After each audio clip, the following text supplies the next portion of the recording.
नमस्कार बच्चों। आज मैं कक्षा 9 के सामाजिक विज्ञान विषय में अर्थशास्त्र वाली जो बुक है उसके पाठ 2 संसाधन के रूप में लोग, इसके तीसरे भाग को आपको समझाने जा रही हूँ। इसमें आज हम पढ़ेंगे कि जनसंख्या की गुणवत्ता, जनसंख्या जो क्वालिटी है जनसंख्या में वह कैसे विकसित होती है। दो पहलू है इसके, दो चीजों से होती है, एक तो शिक्षा से और एक स्वास्थ्य से। यदि किसी व्यक्ति को शिक्षा और स्वास्थ्य दोनों मिल जाए तो उसमें उसकी गुणवत्ता बढ़ जाएगी, उसके कार्य करने की क्षमता बहुत ज्यादा बढ़ जाएगी। अब जो है हमने सकल शिक्षा के बारे में पहले पढ़ गए हैं और हमने सकल के बारे में पढ़ा था। सकल एक फर्म में नौकरी करता था और उसने अपने व्यक्तिगत जीवन में बहुत विकास कर लिया था। जीवन में जो बचपन में उसके अभाव थे वह उसके दूर हो गए थे क्योंकि उसने शिक्षा प्राप्त कर ली थी। लेकिन ऐसा नहीं है कि शिक्षा प्राप्त करके व्यक्ति का व्यक्तिगत विकास होता है, बल्कि इससे समाज का विकास होता है, राष्ट्रीय आय में वृद्धि होती है, सांस्कृतिक समृद्धि होती है और प्रशासन की कार्य क्षमता भी बढ़ती है। तो कुल मिलाकर अगर कोई व्यक्ति पढ़ता है तो देश का विकास होता है। अब साक्षरता दर देखते हैं। 1951 में भारत में केवल 18% लोग साक्षर थे, जबकि 2011 में 74% भारत में साक्षर लोग हो गए। अब आज 2020 है तो आज साक्षरता दर और ज्यादा बढ़ गया है, इसके आंकड़े अब आगे आएंगे।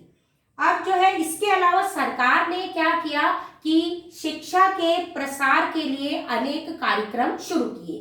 तो 2010 तक का सरकार ने चलाया था सर्व शिक्षा अभियान। इसके अंतर्गत 6 से 14 वर्ष तक के बच्चों को प्राथमिक शिक्षा अनिवार्य कर दी और यह बहुत सफल भी रहा।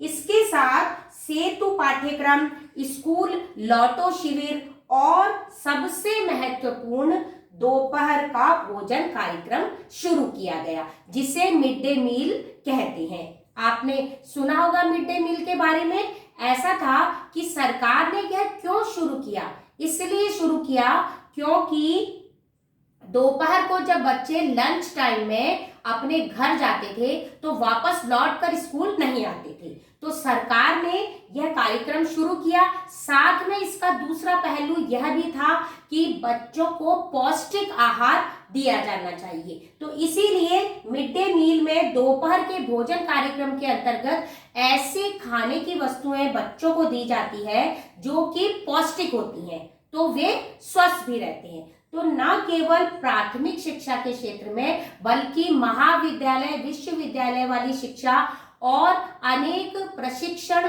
केंद्रों की स्थापना सरकार दिन प्रतिदिन कर रही है और देश की शिक्षा के क्षेत्र में देश का विकास इस प्रकार जनसंख्या के लिए गुणवत्ता साबित हो रहा है। अगला पहलू हम देखते हैं स्वास्थ्य। पहला सुख निरोगी काया, यह आपने सुना होगा। एक अस्वस्थ व्यक्ति जो होता है वह समाज के लिए बोझ बन जाता है।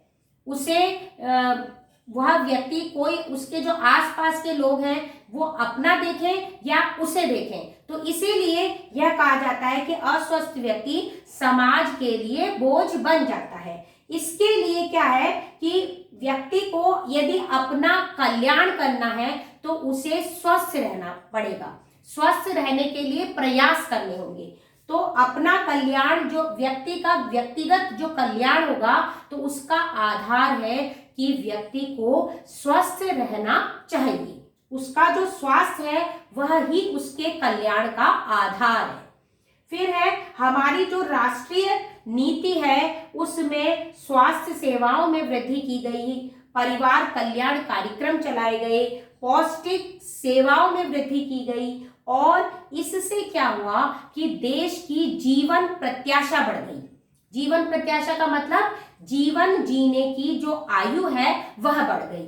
पहले क्या था कि 60 वर्ष के लगभग हमारी जीवन प्रत्याशा थी, मतलब 60 वर्ष आते आते लोगों की मृत्यु हो जाती थी। अब क्या हुआ कि क्योंकि स्वास्थ्य सेवाएं बहुत ज्यादा है, लोग जागरूक हो गए हैं, अनेक कार्यक्रम सरकार ने चला दिए हैं, तो इससे क्या हुआ कि हमारी जीवन प्रत्याशा देश की लगभग 70 से 75 वर्ष की हो गई है।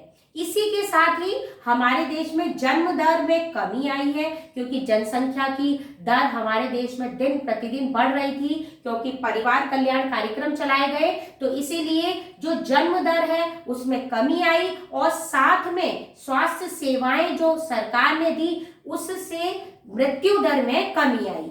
जब बच्चा जन्म लेता था तो बच्चे के जन्म के पहले वर्ष में और उसके साथ ही 5वें वर्ष तक बच्चों की मृत्यु हो जाती थी, तो उस मृत्यु दर में अब बहुत ज्यादा गिरावट आई है, क्योंकि स्वास्थ्य सेवाएं हो गई हैं, गांव गांव तक स्वास्थ्य सेवा पहुंच गई है। इसके साथ ही सरकार ने क्या है, हॉस्पिटल खोल दिए हैं, और जो ऐसे हॉस्पिटल जिनके जो एरिया था, क्षेत्रफल बड़ा है जिनका, जहां पर पर्याप्त मात्रा में बिस्तर है, जहां पर कि चिकित्सा हो सके और पेशेंट वहां पर अपने को भर्ती कर सके और उसके बाद इलाज करा सके, तो इस प्रकार दिन प्रतिदिन सरकार ने ये ऐसी सुविधाएं प्रदान की है। अब स्वस्थ व्यक्ति रहे, इसके लिए यह जरूरी है कि भाई उसके हॉस्पिटल में बच्चे डॉक्टर बनने चाहिए, तो इसीलिए विश्वविद्यालय मेडिकल कॉलेज खोले हैं।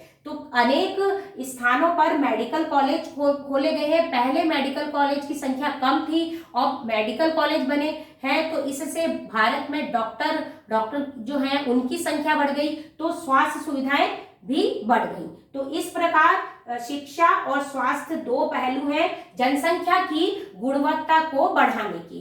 तो यह भाग खत्म हुआ। अब हम ये देखेंगे कि इसमें कुछ पॉइंट हैं जो कि इंपॉर्टेंट है, वो आप एक्स्ट्रा क्वेश्चन में लिखेंगे।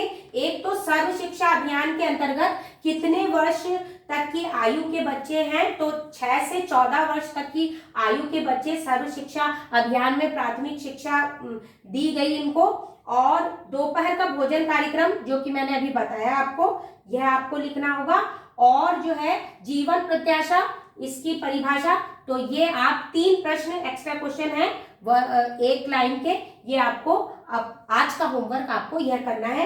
एक तो सर्व शिक्षा अभियान के अंतर्गत कितने वर्ष तक की आयु तक के बच्चों को प्राथमिक शिक्षा देने की व्यवस्था सरकार ने की। दूसरा, दोपहर का भोजन कार्यक्रम, इसकी आपको परिभाषा लिखनी है, क्या है दोपहर का भोजन कार्यक्रम, इसे अपने शब्दों में समझाना है। और साथ ही जीवन प्रत्याशा के बारे में आपको करना है। अगले भाग में बच्चों फिर मिलेंगे। धन्यवाद।